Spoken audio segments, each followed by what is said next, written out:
This is Franchise Today, brought to you by FRM Solutions, providers of the best-in-class software solutions for franchise relationship management. Franchise Today is your destination for weekly information, conversations, and interviews with accomplished industry leaders, all of whom share best practices for sustainable growth and sensible franchising. Here now, your host, Stan Friedman, to kick off this week's podcast. Today is Wednesday, June 16th. I'm Stan Friedman, and this is Franchise Today. Well, here we are, mid-June, that time of year when the summer doldrums usually kick in. Well, that's not happening this year. In fact, nothing could be further from reality. It's post-COVID time, and everyone I talk to is stoked. We can't wait to get back out and start doing again. I predict that summer 2021 will see us take vacations, but we'll also begin behaving more like we traditionally do in the fall. Meetings, travel, face-to-face contacts, and yes, handshakes will boost us into high gear this summer season, and that's just okay fine with me. For my part, it couldn't have gotten here quickly enough. Hey, before I get into the meat of this week's program, my thanks to Jared Sessler for joining us last week. Jared's like the modern-day Larry the Cable Guy. Remember him? Get her done. Well, that's what I think of when I think of Jared. Granted, he's far more sophisticated than Larry the Cable Guy,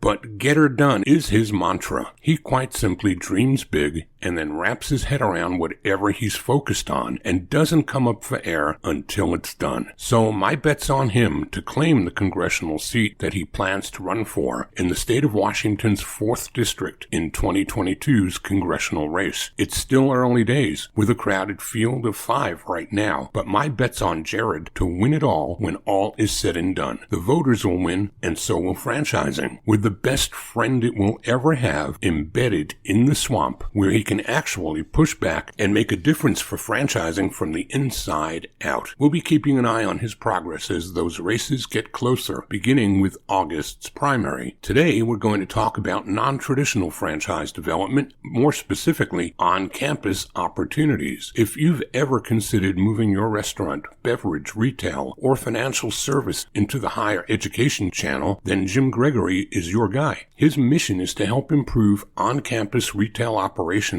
and choices for college students. His company, On-Campus Brands, takes a data-centric approach to on-campus retail development. His extensive database of campus outlets helps target those campuses where certain brands have the greatest opportunity to succeed. His years of expertise in adapting concepts to the unique needs of the on-campus market save months, if not years, of costly trial and error for his clients. And his connectivity to the communities of campus dining, management, and college auxiliary services puts those brands in front of the right decision makers.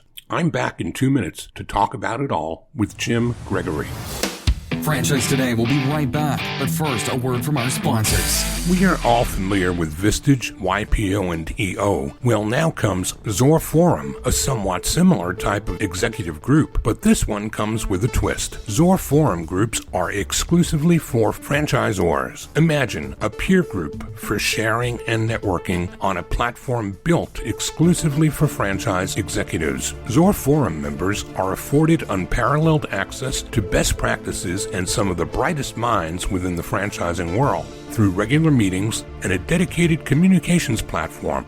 In this post-COVID world, a franchise-specific mastermind or peer group is an endeavor worth making time for. Zor Forum groups of 6 to 10 will bring leaders together that are in similar situations, but with exclusivity in terms of their competitive sets, so that each can openly help others benefit from their respective knowledge, perspective, and experience with no fear of competitive loss. Network, learn, strategize, and remain motivated along your journey.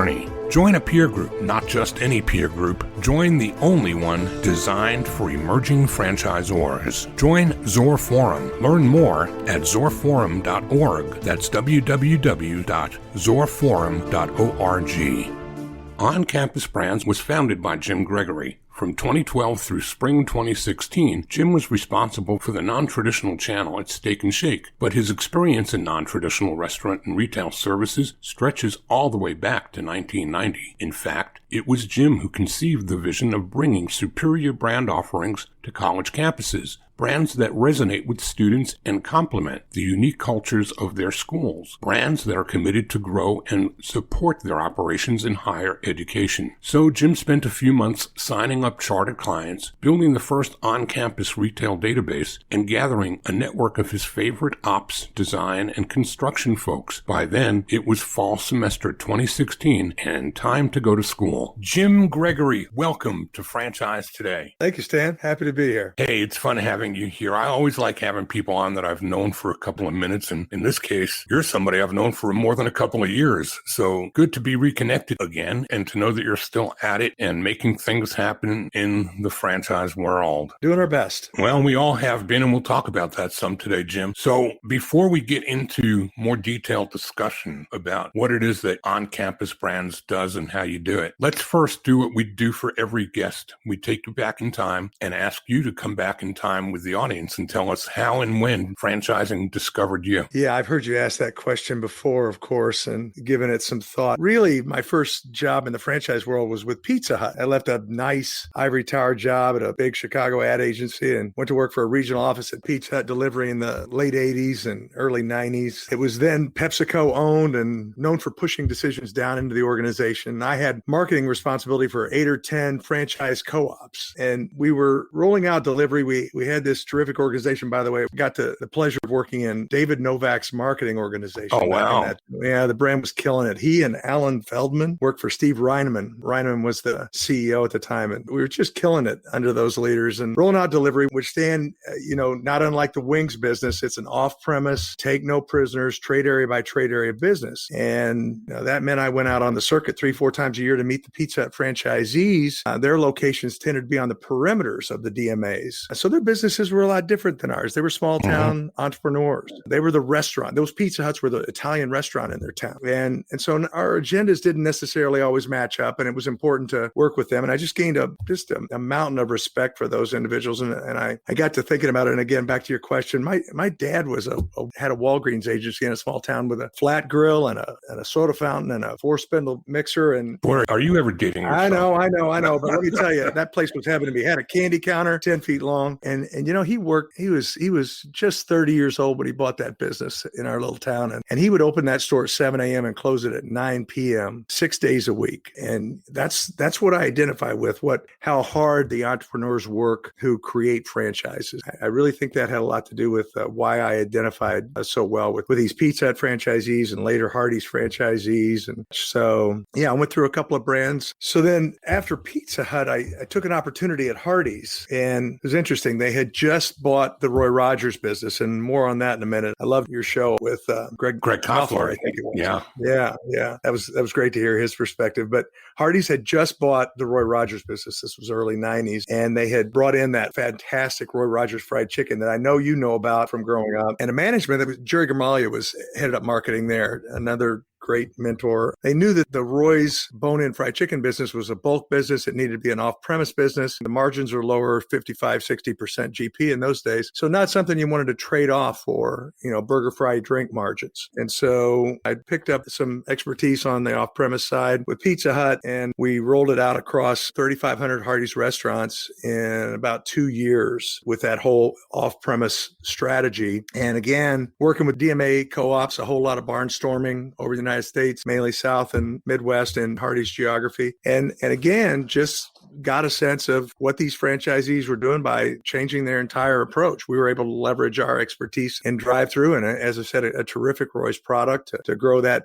dinner time day part way beyond anything that the QSR business had ever seen. But in each case, we needed franchise co-ops to work together because it was important to go on TV with a price point. Just another lesson on the importance of price in the price value equation. So a lot of exposure to smaller time franchisees. And again, just their work ethic and how hard they work. Where was your core competency, though? It sounds like it was more marketing than operations. Definitely. Definitely. I know enough to be dangerous, and I really mean dangerous in operation. The non-traditional business has brought me along in that regard too, but definitely more marketing, more brand marketing at that time. So take us forward from that point in time. What came next? Really, my first true turnaround was Roy Rogers Restaurants. And Pete Plumondon might certainly not call it that, but I left Hardee's and remember they owned Roy Rogers and had tried and failed to convert Roy Rogers to Hardee's in the Northeast, in that Northeast corridor. So they were in a kind of a retreat mode and hired and sent 3 of us up there to their Baltimore headquarters to basically nurse that brand back to health. And it was an iconic brand. And that's what we did. We brought back emphasis on fried chicken. We brought back real whole muscle roast beef and sliced it in the restaurants, which they do today. It's phenomenal. Their operators are phenomenal. Remember, these roast beefs are coming in their different weights. They need to be cooked for different times. I was just so impressed by how the operators adapted to taking Roy Rogers, the chain, back to what its core brand was all about. And as you said, I think in the end, Hardee's had to sell off the bulk of those urban restaurants. But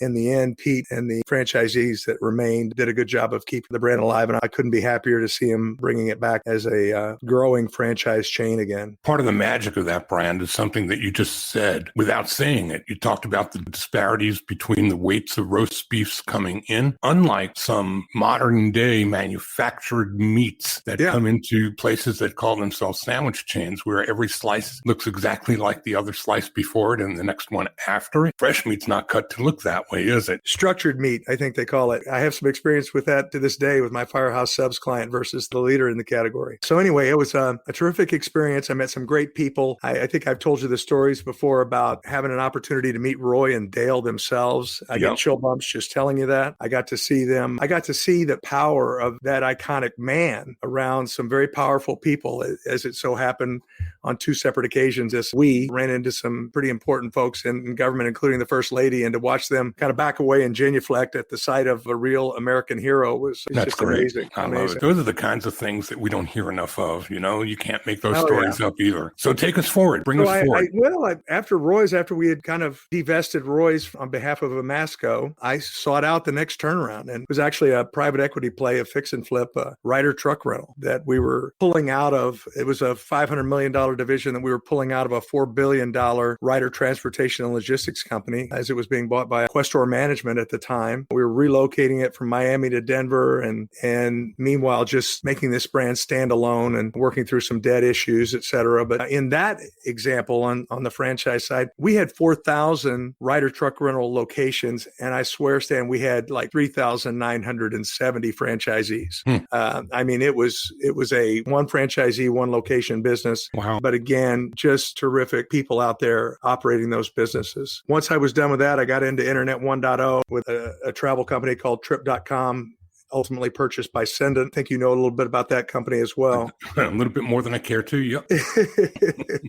That happened to be a lesson in lucky being every bit as important as good, I'll be honest with you. But it bounced me out of the franchise business for a few years and came back in 2012 with Steak and Shake, helping them. They had a mission to develop in all non-traditional channels that made sense and spent 4 years doing that. And that's what led me to On-Campus Brands. It's also what led us to get to know each other, isn't it? It is. It is. Absolutely. I think it was Vic Yandel that introduced us. A lot of people in your audience will know him. Yeah. He's doing great, by the way. Good to hear. So the Steak and Shake brand, it's kind of an all-American concept. There's a real secret in its operation and why a table service restaurant can even possibly perform at the drive-thru. And that's because the core to a Steak and Shake burger cooks in something like 70 seconds.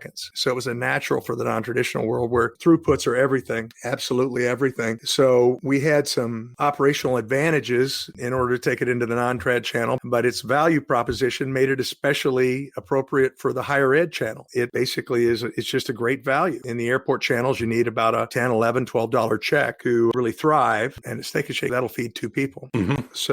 So we really focused on the higher ed channel, and along the way, again, just met some terrific people. But the real learning there for your audience, anyone out there who's interested in getting into the non-trad channels or higher ed especially, you've just got to be ready for those rushes that come 2, 3, 4 times a day. Students, in the case of higher ed, it's kind of like when they get out of class, it's like a big tour bus dumping off at your location. But the only difference is when that tour bus is going to land exactly to the minute. So if you can figure out how to pre-stage your product without compromising the finish, if you can figure out how to skinny down your menu to get that 80-20 2020 thing going for you. And mobile ordering, of course, is another area where students kind of give you an advantage because they've been so far ahead of it during even well before COVID. Students embrace mobile ordering, and that allows you to get out ahead of the rushes. All those things kind of need to be in your wheelhouse in the non-traditional world, because the key to that business is throughputs. Whether you're in an airport, a travel plaza, a college campus, your audience just theoretically, they're not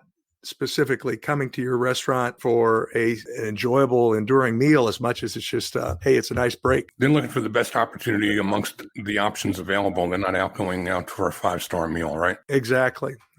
So you just got to be fast. You've got to be fast. And that's how On-Campus Brands came about. I really enjoyed those 4 years. They were terrific and introduced me to some great people in higher ed, all of whom really share this mission to create environments for students to thrive. And at the time, representing only one brand, Steak and Shake, to the higher ed channel, I was constantly reminded that axiom: when all you have is a hammer, everything looks like a nail. And that really took on a deeper meaning for me. So we developed the idea of creating a portfolio of brand solutions for the campus decision makers, and in so doing, create long-term and enduring development relationships with them, because they have choices. They have a lot of choices in what brands they deploy on their campuses. Tell you what, let's do. Let's take a quick break. Let's come back and talk more about that and who are the decision makers as compared to who makes decisions in a traditional franchise agreement versus a non-traditional on a campus. And let's talk too, on the other side of that break, about what kinds of brands should even consider entering the non-traditional environment, and when, at what size, or what are the criteria for who should or shouldn't, other than the need for speed. We're going to take all that up with Jim Gregory, managing partner of On-Campus Brands, right after this.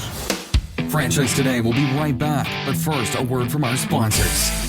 Hey, franchisors of restaurants, bars, grills, and taverns, and multi-unit franchisees, listen up. This message is for you. Atmosphere TV wants to help you cut costs on overpriced cable TV for your business and either replace it completely or partially if sports programming is essential at your locations. What Atmosphere TV provides are 100% free programming options with nearly 50 channels of highly engaging and entertaining programming that is audio optional and guaranteed to please your customers and even increase their average ticket per visit. So here's how it works. Atmosphere hooks you up with an Apple TV HD receiver loaded with nearly 50 channels of fully licensed, no cost to you, fun and lifestyle programming. These channels include Chive and Red Bull TV, bloopers, superhuman feats, and an array of viewing options that don't require sound to be enjoyed. And this offer is not just limited to restaurants or bars. No, any business with a TV screen in its waiting room can benefit from Atmosphere's free programming offer as well. So what are you waiting for? Cut the cord on overpriced cable and get Atmosphere TV with its 100% free, engaging, and entertaining programming options. Keep your guests happy while they wait to see you, instead of watching the clock and their wait times. Chiropractors, doctors, dentists, auto repair shops, anyone with TVs in your waiting rooms, jump onto this amazing offer today. And if you text the word franchise to 474747, Atmosphere will waive the $100 setup fee for the Apple TV HD receiver that they'll ship to you as well at no cost. Atmosphere TV, changing the way businesses view television. Find them online at atmosphere.tv, and remember, text franchise to 474747 for the no-charge Apple receiver. Cut the cord and get rid of cable today with Atmosphere TV. And the conversation continues with Jim Gregory, managing partner at On-Campus Brands. Jim, I don't know that many in our audience have even considered or contemplated non-traditional development. Why don't you give a bit of a synopsis of the difference between somebody's brand being, for example, in my old days at Blimpie, I used to have half my chain on either side of the equation. And when somebody bought a traditional Blimpie, it was Blimpie is your business. But if it was going into a gas station along the interstate, it was Blimpie in your business. So help the audience understand how that looks, and even more so in the world of campus, the ramifications of one versus the other, and who should play in those arenas. Great question. That's just a great question. On the campus side, I can tell you that first off, the difference between the two is that on the campus side, it's dominated by licensees, meaning large corporations. The three dominant ones are Aramark, Sodexo, and Compass USA. And Compass campus division is named Chartwells, but they're licensees, so they hold master license agreements with mostly large brands. There are a couple of those, Aramark and Sodexo in particular, that have been known to partner up with an emerging brand and really get behind them for an exclusive deal and provide them capital, but that's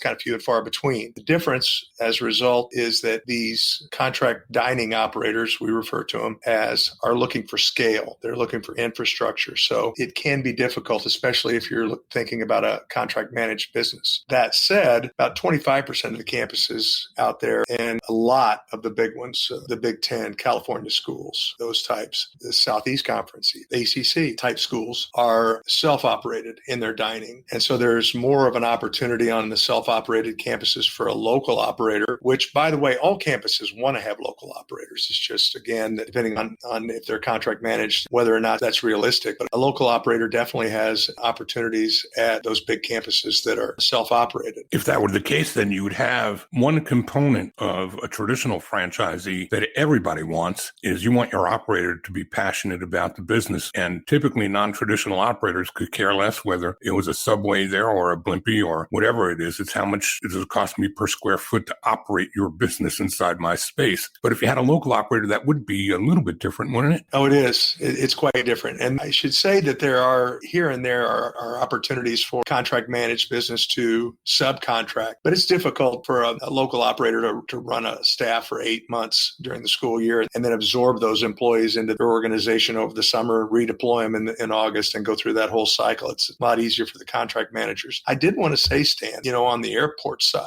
not as many opportunities out there. That's the bottom line, but it's still a good business. On the airport side, airports, depending on their management, their leadership, can oftentimes be aggressive in seeking local operators for their spaces. And it can be quite a lucrative business because it's a 24/7, 365 type of business. Aren't those usually reserved for those with disabilities or minority-owned business opportunities? Certainly, it helps. ACDBE companies certainly have an advantage on the airport side. And so if your franchisor, prospective franchisor, emerging franchisor has that kind of ownership, all the more reason to put some investigation into it. Sure. So the point there is, even if you are an emerging franchisor and don't think you're big enough because you're going to be overshadowed by those brands that have more cachet perhaps than you do, if you've got minority or disability in ownership, you may have 5 more pegs in your favor than you considered. Absolutely. So don't throw the baby out with the bathwater is the message, right? That's right. So tell us a little more about the campus world, because as you pointed out so aptly, it's very temporary and it's very defined by semesters and by seasonality. And in the case of COVID, I would imagine that many brands that have been firecrackers in their space before found the entire world of campus restaurants shutting down at the same time. What did that look like? Oh, it's been pretty devastating. One of the economies of scale that come with the company is that we are able to put a lot of time into research and invest in research on the market itself. So we have some unique data that, frankly, Stan, I don't think has ever been shared publicly that I can share with you about what happened in COVID. We tracked the top 700 campuses for retail, dining, and C-store outlets. And I can tell you that our survey in 2021 showed that about 53% of total restaurants on college campuses were closed in the fall 2020, spring 2021 academic year. And those that remained, their operations were significantly curtailed due to fewer students being on campus, of course. So it was a tough time. The street brands did a little better. There's a difference between retail on college campuses, the contract dining operators, and the self-op colleges all run some of their own, what we call house brands or proprietary brands that they've created themselves. They look a lot like a street brand, but you won't find them outside of a campus. But anyway, about 2/3 of the street brands stayed open and about 2/3 of the local or proprietary brands closed. And those 2/3 that stayed open,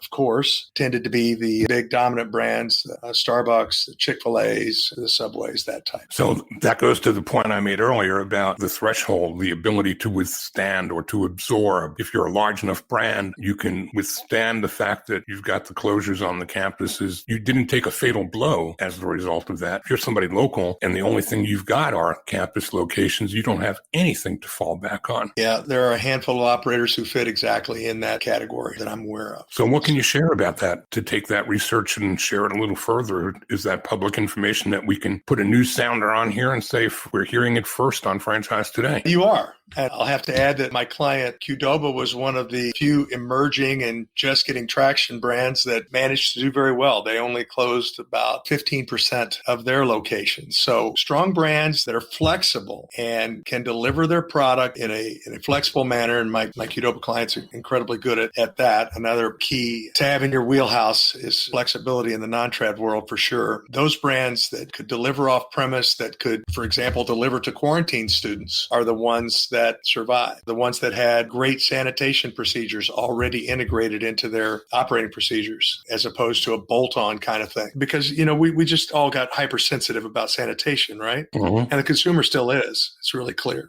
from the research on campus. Their radar has expanded. They're going to see something 2 tables away as opposed to something that's just on their table. It's been a challenge, but I think it'll bounce back. I think it's probably going to be 2023 or later when the campus market recovers, not unlike what we've heard about the airlines. And in the meantime, I think that those emerging franchisors that you speak to, they know better than we do that if they've developed their off-premise business, they're able to thrive through this and make it through the transition. I would think the other piece that we didn't call it out directly, but I think pre-COVID, anybody who was already well set up for frictionless transactions, either with apps or online ordering, and the ability to facilitate curbside or those kinds of things became easier because you had the ability to be frictionless from the onset. Those brands must have done immensely better as well in your research. Would I be correct in my assumption? Absolutely. Yeah. As I said, the college students were way ahead on the online ordering thing. So, and what was incredibly impressive was how quickly all those concepts on campus flipped the switch. And those that weren't as skilled in the frictionless world got that way very quickly, very quickly. So for business brands that are listening who have already invested in apps or in online ordering and have the ability to get rapid throughput, whether they're emerging or not, they would serve themselves well, wouldn't they, to have a conversation with somebody like you? Happy to share with anyone. I frequently am approached by some aspiring brands that want to get into the non-traditional channels, and I'm always more than happy to speak with them. Who would you think is not a candidate who should just take this and perish the thought and put their energies back towards something other than this?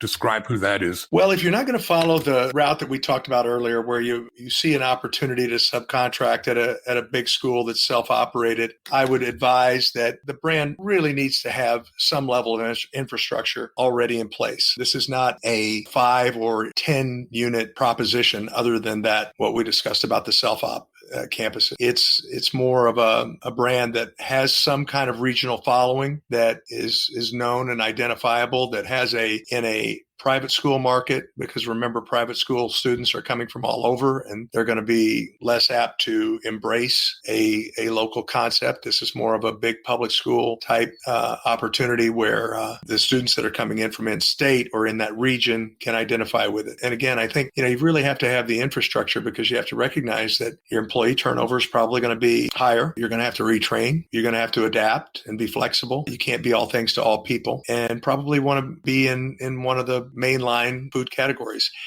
At this point, sustainability, contributions to the community, like our Firehouse Subs client with her whole Firehouse Subs Public Safety Foundation, those kind of things go a long, long way within the college students' minds as well. Health is going to rise even more as a result of COVID. Our Smoothie King client is right in a sweet spot right now with their focus on clean blending and healthy alternatives. So trust is an issue, whether it's traditional or non-traditional. Trust is way, way up there. Ease of operation, simplicity, hot dogs or soft pretzels that don't require require a hood and fryers and complexities would be probably pluses for an emerging brand, wouldn't it? Absolutely. Again, not trying to be all things to all people, but sticking to what brought you. Jim, if there's something I haven't asked you that you think I should have, can you tell me what it would be? Well, I don't mean to be all doom and gloom, but I think it's important that any operator contemplating the campus space is aware that you may have heard about this. There's a demographic cliff coming in 2025 or so. And there's debate over this, but the bottom line is high school graduates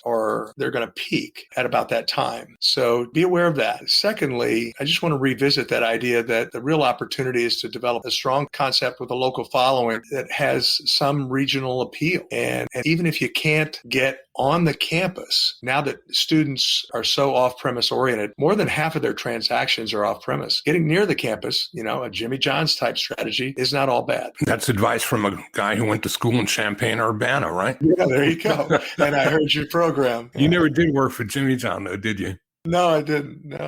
Almost worked for Papa Del's. What a shame you were so close.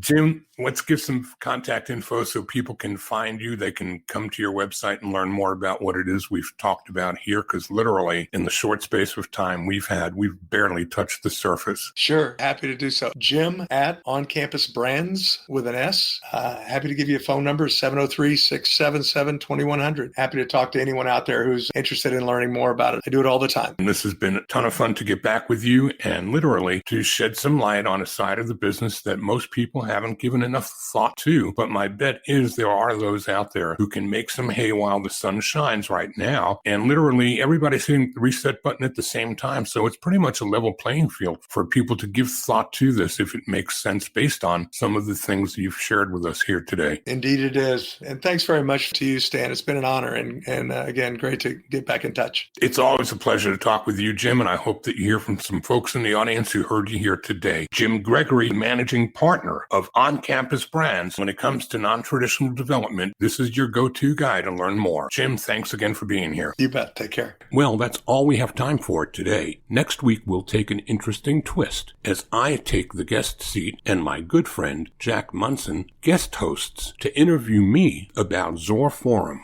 For many months, you've been hearing about Zor Forum right here on Franchise Today, but I'll bet you didn't know that it was the latest and greatest emerging franchise brand to hit the market. That's right. Originally conceived by Dave Paskin, formerly of One-on-One Mobility fame and currently a partner in Kiddo Kinetics, Zor Forum is currently being franchised by Dave, 919 Marketing's Graham Chapman, and yes, yours truly. So how's that for a tease? More about all that next week. Until then, I'm Stan Friedman, wishing you the best, the very best of all things franchising, and Franchise Today is out. Franchise Today is a production of FRM Solutions, providing best-in-class CRM tools to empower relationships with prospective and existing franchisees. No excuses, just solutions. Find them online at frmsolutions.com. Join Stan every Wednesday at noon Eastern for another live episode of Franchise Today. Or, as always, download episodes on demand at blogtalkradio.com or iTunes. When you're part of a military family, you understand sacrifice and support. So at American Public University, we honor your dedication by extending our military tuition savings to your extended family. Parents, spouses, legal partners, siblings, and dependents all qualify for APU's preferred military rate of just $250 per credit hour for undergraduate and master's level programs. American Public University. Value for the whole family. Learn more at apu.apus.edu/military.